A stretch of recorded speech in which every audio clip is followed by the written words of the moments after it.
त्यांना एक सहकार्य म्हणून आम्हाला आमच्या पाठीशी पाहिजे. पण आता मुख्यमंत्री म्हणतात पक्की घर देणार आहेत सारे. ते आश्वासन देऊन नमत जे आहे ते क्लिअर सांगतो.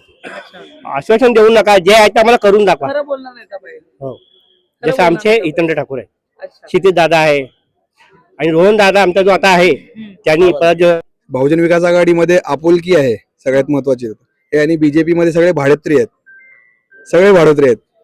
कोणत्या पक्षाचे भाडोत्री आहेत? कोणत्या पक्षाचे? सगळे उचलून घेतात, इकडे जे विकले जाऊ शकतात त्यांना विकत घेतात. पण आप्पा पण तर म्हणवायचे नेल तेव्हा ना, इकडे एक ब्रिज बनायला 7-8 वर्ष लागतात, ते एअरपोर्ट बनायला वाटते आम्ही म्हातारे झाले तेव्हा होईल एअरपोर्ट. आम्ही 1 वर्ष सत्तेत नव्हते तर तुम्ही आमचं आंदोलन बघितलं असेल, जेव्हा आम्हाला काही गोष्टी पटल्या नाही, रस्त्यावर खड्डे होते, बहुजन विकास आघाडी हा पक्ष रस्त्यावर उतरला. 35 वर्षात जर आम्ही काय केलं नाही तर राज्यामध्ये केंद्रामध्ये तुमची सत्ता आहे, गेली 10-15 वर्ष तरी तुमची सत्ता आहे. तुम्हाला या लोकशाहीच्या राज्यामध्ये तुम्हाला आमच्या विरुद्ध आंदोलन करण्यासाठी कोणी रोखलं? आणि आमची हिंमत पण नाही तुम्हाला रोखण्याची. तुम्ही आमच्या विरुद्ध आवाज उठवला का? मुंबईवरनं जो वसई विरारला येतो ना, इकडे राज्य शासन हे फेलियर आहे.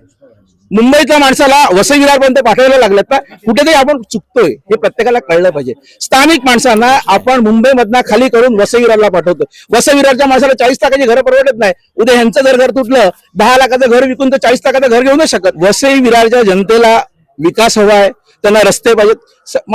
मॅडम, इकडची लोक एकदम सर्वसामान्य आहेत, यांना लगेच हवाई जहाज नकोय. अरे त्यांना राजधानीमध्ये बसवायची जर ताकद द्या, तेवढी तर तिकीट त्यांच्या ऐपतीची असायला पाहिजे ना. जंक्शन अजून झालेलं नाही, पहिला ते करा. बिचारे लोक रेल्वेमध्ये तुम्ही बघत असतील, त्या बिचारे कोण ढाळला जायचंय म्हणजे आम्ही फक्त पायाबळीच करायचं का? आम्ही जिथे राहतो तिकडे आम्हाला आमच्या हक्काची घरं द्या. स्थानिक माणसांचं एवढंच म्हणणं आहे, आम्ही जिथे राहतो तिकडे आम्हाला माझं परवडेल असं घर द्या. तुम्ही सुरुवातीला सांगतात की आम्ही इकडे पक्की घर देऊ, पहिला मुंबईमध्ये तर द्या, गिरणी कामगारांना तर द्या, नंतर इकडे या. तर काय सांगाल? पिल्या याचा अर्थ मला पण नाही माहिती का पिवळा रंग हा अशांतीचा रंग आहे का? नाही, जॉन्डिस म्हणण्याचा अर्थ त्यांचा की विकासाला लागलेला जॉन्डिस आहे हा, त्याच्यामुळे ते म्हणतात. नाही, ते आमचा पिवळा रंग बघून त्यांना जॉन्डिस झाला असेल बहुधा, मला तरी असं वाटतं.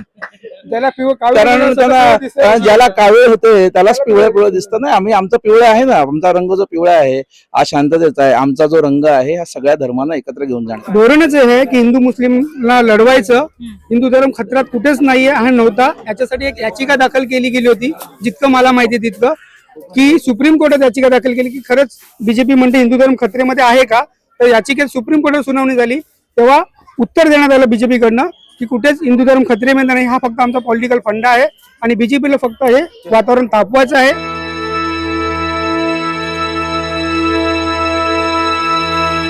जसं आपल्याला माहिती आहे, फक्त 5 दिवस राहिलेत प्रचाराचे आणि प्रचाराच्या 5 दिवसामध्ये आजच्या दिवसामध्ये मुख्यमंत्री वसई विरारमध्ये येऊन गेले. मुख्यमंत्री आल्यानंतर अनेक वादे केले, अनेक वचनं दिली. त्याच्या आधी नितेश राणे येऊन गेले होते. आपण या परिसरामध्ये उपस्थित आहोत. हा परिसर आहे तोच इथे, जर काही तुम्हाला माहिती असेल, काही महिन्यापूर्वी दुर्दैवी दुर्घटना झाली, रमाबाई अपार्टमेंट इथे कोसळलं आणि 17 निष्पाप जणांचा जीव इथे गेला. या बाजूला चाळी होत्या, चाळींवर ही इमारत पडली. या ठिकाणी पोकलँड लावून जे आहेत ते चाळी पाडण्यात आल्या, परंतु बहुजन विकास आघाडीच्या काही पदाधिकाऱ्यांनी या ठिकाणी त्या चाळी पुन्हा निर्मित केल्या. मुद्दा हा नाहीये की त्या कोणी निर्मित केल्या किंवा या परिसरामध्ये काय विकास झाला. मुद्दा हा आहे की वसई विरारमध्ये सध्या जे काही वातावरण पसरवायचा प्रयत्न सुरू आहे ते आपण नागरिकांकडूनच विचारणार आहोत की त्यांना कसं वाटतंय. कारण काही दिवसांपूर्वी जे नितेश राणे यांचा दौरा सुरू आहे त्याच्यामध्ये सततच नितेश राणेंकडून जी काही टीका केली जाते, टिप्पणी केली जाते, कुठेतरी वसई विरारचा संपूर्ण माहोल जो आहे तो खराब करायचा प्रयत्न सुरू आहे का, हे आम्ही आज जनतेलाच विचारणार आहोत. कारण सततच बीजेपी कडून होत असलेले प्रयत्न आणि वसई विरारमध्ये जे आतापर्यंत नाही झालं ते करण्याचा प्रयत्न जो होत आहे तो कितपत योग्य आहे, हा एक प्रश्नचिन्ह आहे. आणि जसं की मुख्यमंत्री आज म्हणालेले आहेत की आम्ही विरारमध्ये एअरपोर्ट आणू, क्लस्टर SRA सारखी योजना आणल्यानंतर घरं देऊ, त्यानंतर जे आहे ते कोस्टल रोड सुरू करू, मेट्रो सुरू करू, हे कितपत केलं जाणार आहे आणि जनतेला यावर किती विश्वास आहे हे पण आम्ही विचारणार आहोत. बरं, मुख्यमंत्री आलेले, मुख्यमंत्री म्हणाले विरारमध्ये एअरपोर्ट आणणार आहेत. ते काय ऐकलेलं नाहीये. अच्छा, पण हे म्हणाले आहेत ते काय वाटतं, आणतील एअरपोर्ट? काय असं सांगणार ते, आता घोषणा तर काही केली असेल. अच्छा, ते म्हणतात 5 वर्षामध्ये विरारमध्ये स्वतःचं एअरपोर्ट असेल विरारला. नाही, त्याच्याबद्दल काय आयडिया नाही. आयडिया. बरं, ठीक आहे. आपण तुम्हाला इमारतीबद्दल विचारूया. तुम्ही इथे राहता, किती वर्ष राहता? मी 24 वर्ष. चाळ पडली होती हो हो. काय सांगाल त्याबद्दल? चाळ पडली तेव्हा भरपूर त्रास झाले. रोहनदादा वगैरे इकडे उभे होते, परत आपले आमदार क्षितिज दादा पण बऱ्याच वेळ उभे होते वगैरे. त्या लोकांनी मदत केली सर्वांना. काय अक्रम मदत केली? जे म्हणजे लोकांना त्रास होत होता किंवा काही गोष्टी सुविधा पाहिजे होती वगैरे असं लोकांना हॉस्पिटलची हॉस्पिटलला वगैरे घेऊन जायचं. म्हणजे विशेष करून जे रोहन सावंत आहेत त्यांची जे मिसेस आहेत ना प्रज्ञा ठाकूर, त्यांच्यातर्फे जेवढे पण दुखापत झालेले लोक होते, माणसं होते आमच्या रमाबाई अपार्टमेंटमध्ये, डॉक्टर प्रज्ञा ठाकूर, आम्ही पण इथेच राहतो कोकण नगरमध्ये. आम्ही इथे, मी दिनेश अहिरे वगैरे आमचे जे मित्र, आम्ही जिथे राहणारे जे आहेत नागरिक, आम्ही अगोदर पोहोचलो. त्यानंतर क्षितिज दादा आले आणि रोहन दादा सावंत हे सकाळपर्यंत होते. जिनत मॅडम होते, जिनत दिदी, अक्रम शेख होते, नरेंद्र पाटील होते. जवळपासचे जेवढे पण आपले बहुजन विकास आघाडीचे कार्यकर्ते असतील किंवा नगरसेवक असतील ते पण होते. बाकी इतर पण पक्षाचे लोक होते. पण सर्वात जास्त आपल्याला बहुजन विकास आघाडीतर्फे इथे रमाबाई अपार्टमेंट मधल्या जेवढे पण दुखापत झालेले माणसं आहेत त्यांना उपचार वगैरे एअरपोर्ट नको तुम्हाला? एअरपोर्ट नको आहे ना, सध्या आम्हाला जे पाहिजे ते पाहिजे ना. रस्ता नाहीये, पाणी नाहीये, ते आधी द्या सांगा त्यांना आम्हाला. आता काहीच नाही, माणसाची खूप खूप खूप त्रास होतोय आम्हाला. आणि जे आम्हाला वेळेस आपण जे करून दिले ते अजूनपर्यंत कोणीच करून दिले नाही. येतात, आश्वासन देतात आणि निघून जातात. अप्पा म्हणजे हितेंद्र ठाकूर की हो. राजन नाईक? आप्पा हितेंद्र अप्पा ठाकूर, हितेंद्र हितेंद्र ठाकूर फक्त एक. आमचा एकच आप्पा. बरं, निवडणुका आता जवळ आल्यात, 5 दिवसांवर आहे. मी तुम्हाला हे नाही विचारणार तुम्ही वोट कोणाला करणार आहेत, पण मी तुम्हाला हे विचारणार की तुमच्या अपेक्षा काय आहेत नेत्यांकडून? अपेक्षा म्हणजे आम्हाला जे अन्न जे आपल्याला जे पाहिजे, रस्ता, पाणी, आमच्या जे आता ह्या ज्या बिल्डिंग आहेत त्यांना एक सहकार्य म्हणून आम्हाला आमच्या पाठीशी पाहिजे. पण आता मुख्यमंत्री म्हणतात पक्की घरं देणार आहेत सारे. ते आश्वासन देऊन नंबर जे आहे ते क्लिअर सांगतो. आश्वासन देऊ नका, जे आहे ते आम्हाला करून दाखवा. खरं बोलणार नाही का पाहिजे? हो, जसं आमचे हितेंद्र ठाकूर आहे, अच्छा. क्षितिज दादा आहे आणि रोहन दादा आमचा जो आता आहे त्यांनी परत रोहन सावंत झाला, त्यांनी आम्हाला खूप काय केलं इकडे. खूप तुम्हाला काय. मेट्रो नको? नको, सध्या तरी नको आम्हाला. आम्हाला जे पाहिजे ते द्या. महत्वाची गरज आहे त्या आम्हाला पूर्ण करून द्या. पक्क घर पाहिजे ते पक्क घर, महत्त्वाची हो. गरज आहे. नक्की. काय सांगाल, इमारती जेव्हा पडल्या होत्या हालत काय होती, काय सांगाल? तुम्हाला विचारते. माझं नाव सुनील सीताराम झराडे, मी इथलाच रहिवासी आहे, चाळीमध्ये राहतो. बिल्डिंग पहिल्यापासून मी तिथं अस्तित्वात होतो. स्टार्टिंग पासून क्षितिज ठाकूर जेव्हा बिल्डिंग पडल्यानंतर कळल्यानंतर क्षितिज ठाकूर आले होते इथं. त्यांनी देखभाल केल्यानंतर पुढचा कार्यक्रम महानगरपालिकेच्या अंडरमध्ये गेल्यानंतर सगळी देखभाल इथं बहुजन विकास आघाडी करत होती. मंत्री आले होते, गिरीश महाजन, सगळे मंत्री आले होते. फक्त आपला पालकमंत्री इकडे आले नाही, इथं बघायला आले नाही. पालकमंत्री फक्त तिकडे आपल्या महानगरपालिकेच्या ऑफिस मध्ये बसले, तिकडून गेले निघून. आमदार रडत होते की एवढं? आमदार रडले, सगळ्यांना मदत करतो बोलले, एक पण आमदार पुढे आले नाही. नंतर झाल्यानंतर कुठलाच आमदार पुढे आला नाही. ठीक आहे, महिला आमदारांचा जाऊ दे, त्यांचा तर हा क्षेत्र नव्हता, पण राजन नाईक येऊ शकले असते ना. राजन नाईक आलेले स्टार्टिंगला, चांगलं आश्वासन दिलं, काही ऍक्शन नाही घेतली. मग आता जर तुम्हाला बीजेपीची गव्हर्नमेंट त्यांच्याच अंडरमध्ये, पोलीस इथं झाल्यानंतर, दुर्घटना झाल्यानंतर पोलीस पुढे येऊन देत नव्हते लोकांना, त्यांच्याच अंडरमध्ये पोलीस ना. बहुजन विकास आघाडी जे आहे ते आता वरती येते, म्हणजे आता त्यांचं नाव होतंय, तर कुठेतरी मुख्यमंत्री नाव पहिल्यापासून आहे. अच्छा, पहिल्यापासून आहे, तर कुठेतरी बहुजन विकास आघाडीला दाबण्यासाठी सतत मुख्यमंत्री येऊन म्हणतायत की आम्ही इथे पक्क घर बांधून देऊ. बहुजन विकास आघाडीचे आमदार खासदार निवडून आल्याचे ईव्हीएम घोटाळा केला नसतं तर, कारण वोटिंग 99% लोकांचं मतदान बहुजन विकास आघाडी, कारण विकास केलेला आहे. पाणी, रस्ते, असं कुठली गोष्ट सुविधा केली नाही असं नाही. बघा, छोट्या मोठ्या गोष्टी सर्वच होत नाही असं नाही. 35 वर्षात काहीच झालं नाही म्हणतात. 35 वर्षाच्या बिल्डिंग कशा झाल्या, आमच्या समोर इथं काहीच नव्हतं. काय होतं, शेती होते ना, मग डेव्हलप कसं झालं? डेव्हलप झालंच ना, ते मान्य करावं लागेल. पण आता तुम्ही 10 वर्षात काय केलं ते सांगा ना. केंद्र सरकारने 10 वर्षात काय केलं ते सांगतील. किती काय, कुठल्या कंपन्या विकल्या तर सांगतील काय? तुम्हाला केंद्राची कोणती योजना मिळते? कुठलीच नाही मिळत. कुठलीच नाही मिळत. तुम्हाला विचारेन, कोणती योजना घेता केंद्राची तुम्ही? आम्हाला तर कोणतीच योजना मिळत नाही. आमदारांकडून कोणती योजना, काही प्रसार? आमच्यासाठी अजून पण आमदार आमचे आप्पाच आहेत. बहुजन विकास आघाडीमध्ये आपुलकी आहे सगळ्यात महत्वाची. हे आणि बीजेपी मध्ये सगळे भाडोत्री आहेत, सगळे भाडोत्री आहेत. कोणत्या पक्षाचे भाडोत्री आहेत? कोणत्या पक्षाचे? सगळे उचलून घेतात इकडे, जे विकले जाऊ शकतात त्यांना विकत घेतात. पण आप्पा पण तर मनवायचा प्रयत्न करत नाही, ते रागवून जातात का? नाही कशाला मनवायचं? त्यांना एवढं पोचलं, एवढं मोठं केलं आपणनीच केलं ना, कारण राजन नाही घालता केरळला. बरोबर, आपणनी मोठं केलं तरी सोडून गेले तर मग काय परत थोडी बोलवणार त्यांना? मुख्यमंत्री खूप मोठे मोठी वचनं देऊन गेले, तुम्हाला वाटतं पूर्ण होईल? अरे, मुख्यमंत्री वचनं देऊन गेले, त्यांनी काय केलं? आमचे जे अनधिकृत आहेत किंवा आमचे जे बिल्डिंग पडली, आश्वासन तर दिले, काय दिलं त्यांना? उपाशी होते लोक, जीवदानी ट्रस्ट मार्फत जेवण मिळत होतं इकडे. रोज 3 टाइम जेवण देत होते. जीवदानी ट्रस्ट मार्फत 3 टाइम जेवण मिळत होतं. एकही माणूस उपाशी नसेल इकडे. पूर्ण नगरामध्ये फिरला एकही जण असं बोलणार नाही. पण त्यांनी रील बनवली नाही. अजून तेवढे आता आम्ही प्रयत्न करतोय हा. आता यांचे खासदार आहेत, यांच्या खासदारांनी एक कुठलं चांगलं काम केलं हे दाखवावं या लोकांनी. खासदार वसईला जंक्शन करतायत 1 वर्षापासून, करतील ना अजून 4 वर्ष.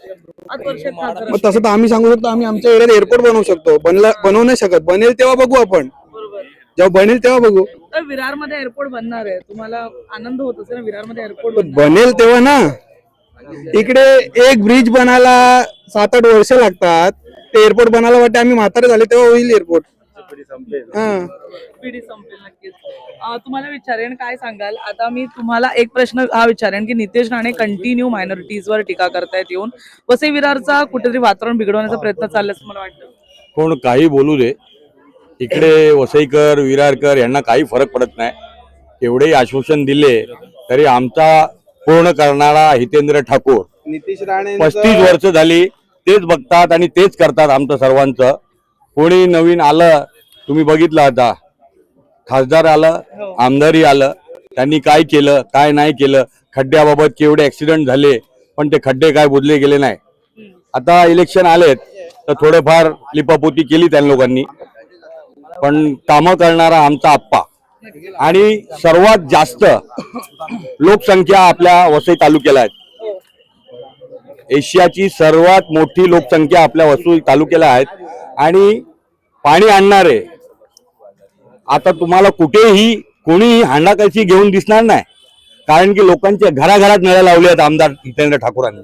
हेच म्हणणं आहे माझं. पण 35 वर्षात काहीच केलं नाही, म्हणजे हे बीजेपीचा प्रश्न आहे. आम्ही तुम्हाला विचारतो. 35 वर्षात जर आम्ही काही केलं नाही तर जो कोणी विरोधी पक्ष होता, आम्ही 1 वर्ष सत्तेत नव्हते, तर तुम्ही आमचं आंदोलन बघितलं असेल जेव्हा आम्हाला काही गोष्टी पटल्या नाही. रस्त्यावर खड्डे होते, बहुजन विकास आघाडी हा पक्ष रस्त्यावर उतरला. 35 वर्षात जर आम्ही काही केलं नाही तर राज्यामध्ये केंद्रामध्ये तुमची सत्ता आहे. गेली 10-15 वर्ष तरी तुमची सत्ता आहे. तुम्हाला या लोकशाहीच्या राज्यामध्ये तुम्हाला आमच्या विरुद्ध आंदोलन करण्यासाठी कोणी रोखलं? आणि आमची हिंमत पण नाही तुम्हाला रोखण्याची. तुम्ही आमच्या विरुद्ध आवाज उठवला का? तुम्ही मीडिया आहेत, तुमच्याजवळ आहे, तुम्ही सांगा मला की 10 वर्षामध्ये गेल्या 10-15 वर्षामध्ये बहुजन विकास आघाडीने जर इकडे कामं नाही केली तर त्याच्या विरुद्ध लोकशाहीच्या आधारावरती कोणत्या पक्षांनी आमच्यावरती ठोस कारवाई करण्यासाठी आंदोलनं केली तर तुम्ही मला सांगा, केलेत का आंदोलनं? जर केली जरी असतील तर त्याच्यामध्ये पुढे तोडगा काय निघाला? म्हणजे तुम्हाला वाटतं का काही तोडगा निघाला? नाही, अशी आंदोलन जर मॅडम मला तरी कुठे दिसत नाही. हा, छोटी मोठी मुद्द्यांवरती काही केले असतील, जसं आंदोलन जे तुमच्या सगळ्या माध्यमांवर दाखवण्यात आलेलं, आम्ही जेव्हा खड्ड्यांचं आंदोलन केलं, अशी कोणती मोठी अशी आंदोलनं कुठे केली का? अशी कोणीही कुठे आंदोलनं केली नाही. याचा अर्थ काय आहे? 35 वर्ष बहुजन विकास आघाडी हा पक्ष इकडच्या सर्वसामान्य माणसांसाठी काम करतोय. आंदोलनं ही बऱ्याचदा तोड पाणीसाठी व्हायची, हे सत्य आहे का? यामध्ये मला माहिती नाही, त्यामध्ये मला जायचं पण नाहीये. ते प्रत्येकाचं माहिती आहे कोण काय करतं, त्यामध्ये मला बोलायचं नाहीये. 35 वर्ष झाली. आपण पूनम महाजनवर येऊया. पूनम महाजन म्हणतायत की जर बहुजन विकास आघाडी हरली तर अप्पा आणि त्यांचा परिवार हे वसई विरार आणि भारत सोडून बाहेर जातील. त्या दिवशी या प्रश्नावरती मला वाटतं सगळ्यांना माहितीच आहे, आप्पांनी त्याच्यावरती त्या दिवशी उत्तर दिलंय की आमच्याकडे कोणत्याही प्रकारचा विजा वगैरे आता काय नाही आहे आणि मी सगळे देश फिरून झालाय, आता मला बाहेर जायची गरज नाहीये. शेवटी माझा जन्म पण इकडे झालाय आणि माझा मृत्यू पण मला इकडेच करायचा, ज्या वेळेला येईल त्यावेळेला. पण त्यांनी स्वतःहून सांगितलं, त्यामुळे देश पळून जाणारे आम्ही कुठले मोठे एवढे हे नाहीयेत. आम्ही साधी माणसं आहेत, सर्वसामान्य राहणारे. नंतर तुम्ही मायनॉरिटीचा जो प्रश्न सांगितला तर मी तुम्हाला त्यावरती सांगेल की 35 वर्षापासून जर तुम्ही पाहत असतील, तुम्ही आणि मी फार लहान असू, परंतु लहानपणापासून मी पाहत आलं जेव्हा हिंदू मुस्लिमच्या जेव्हा दंगा झाल्या, जर तुम्हाला सगळ्यांना आठवत असेल तर अशा वेळेला या पूर्ण मुंबई पेटलं. फक्त वसई विरार शहर हे एकमेव शहर होतं जे पेटलं नव्हतं. आणि याचं श्रेय आपण स्वतः नाही घेतलं, त्यांनी आपल्या सोबत असणाऱ्या सगळ्या पक्षांना याचं श्रेय दिलं. हे श्रेय कोणी देत नाही. आपण श्रेयवादाची लढाई आपण कधीच केली नाही. इलेक्शन करत इलेक्शन केलं त्यावेळेला आरोप प्रत्यारोप ते पण फार कमी करतात जर तुम्ही पाहिलं असेल तर. पण ते संपल्यावरती सगळ्यात पहिला विरोधी पक्षाला आपल्या बाजूला आणून बसवतात आणि पहिला त्यांची जे काम आहे पहिलं ते करण्याचं काम आप्पांचं आहे. सगळ्या माणसांना एकत्र घेऊन चालण्याचं काम हे आप्पांचं आहे, बहुजन विकास आघाडीचं आहे. 35 वर्षापासून प्रत्येक स्थानिक आणि प्रत्येक सामान्य माणसाची या पक्षाची या कार्यकर्त्याची नाळ जुळलेली आहे. 35 वर्षामध्ये जे काही लोकांचे विषय आहेत, गल्ली गल्लीचे जे विषय आहेत ना, हे आपल्याला माहिती आहे बहुजन विकास आघाडी पक्षाला माहिती आहे. कारण 365 दिवस सत्ता असो वा नसो हा पक्ष हा सर्वसामान्य माणसांमध्ये असतो. आता जे तुम्ही ज्या काही दुसऱ्या पक्षांनी कुठल्या पक्षाची नावं नाही घेणार, तुम्ही आमच्यापासून सर्वे करा ना.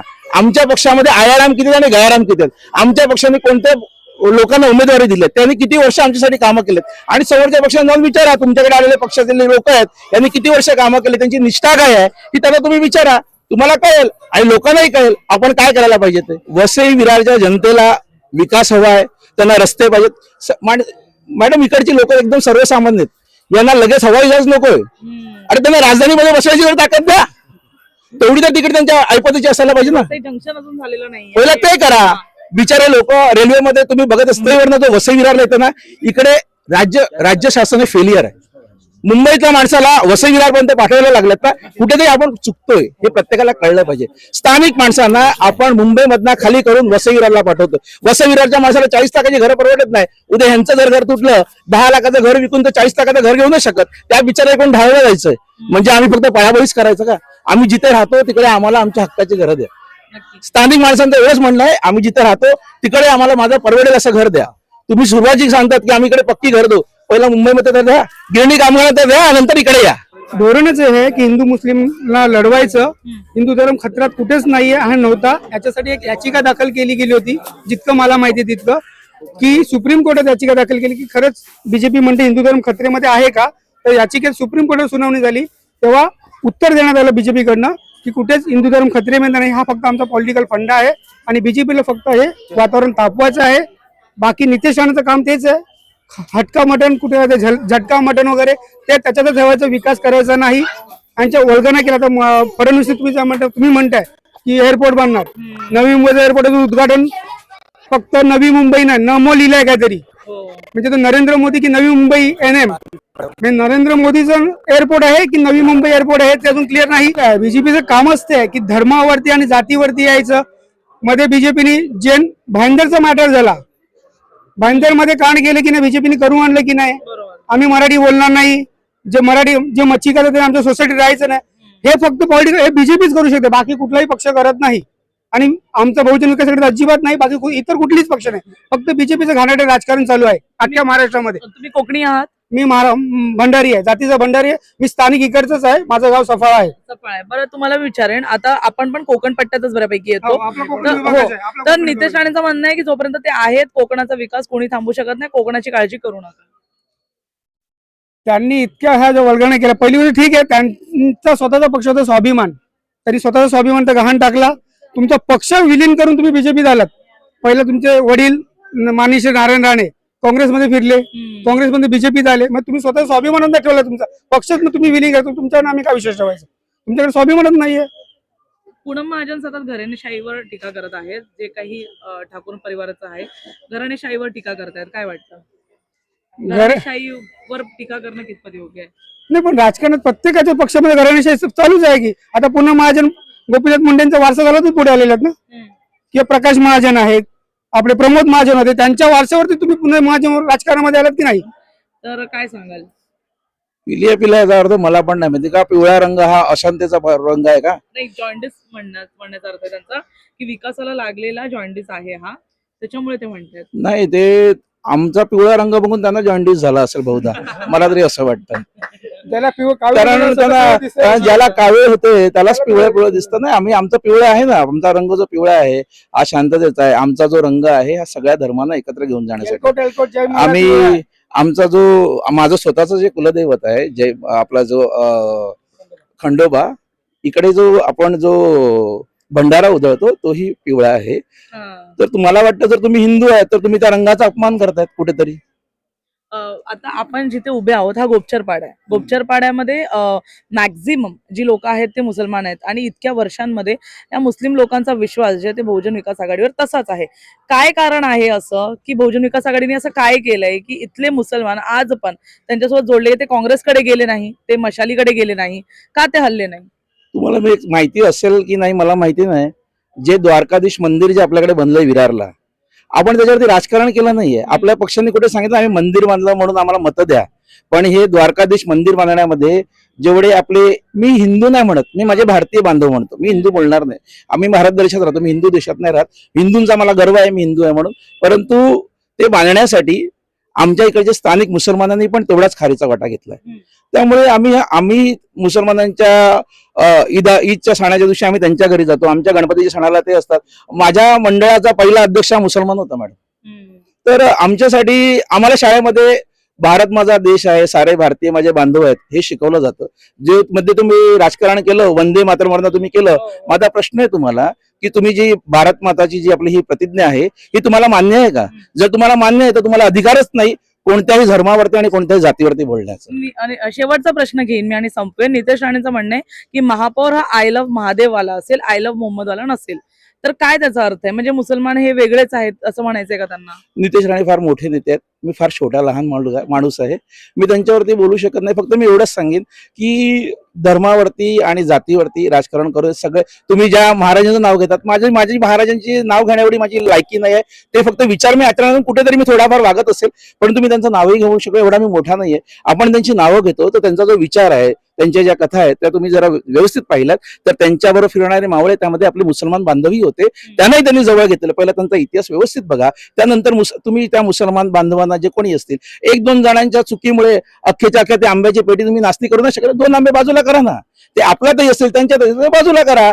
पण धर्मावरती आता तरी राजकारण करू. आपल्या उंबरठ्याच्या बाहेर धर्म नाही आला पाहिजे. रजत पाडी एकच धर्म आहे, तो आहे माणुसकीचा धर्म. प्रत्येकाने तो निभावला पाहिजे. कुठल्याही पक्षाचे असं, आम्हाला कोणाला वैयक्तिक कोणाला काही बोलायचं नाहीये. कोणत्याही पक्षाचा नेता असो, उंबरठ्याच्या बाहेर आल्यावरती तुमचा माझा धर्म हा हात बाहेर आल्यावरती तुम्ही आणि माणूस आहे, तुमचं रक्त माझं रक्त एक आहे, या रक्ताला लक्षात ठेवायचं आणि त्या माणसाला लक्षात ठेवायचं. धर्म आपल्या उंबरठ्याच्या आत असला पाहिजे.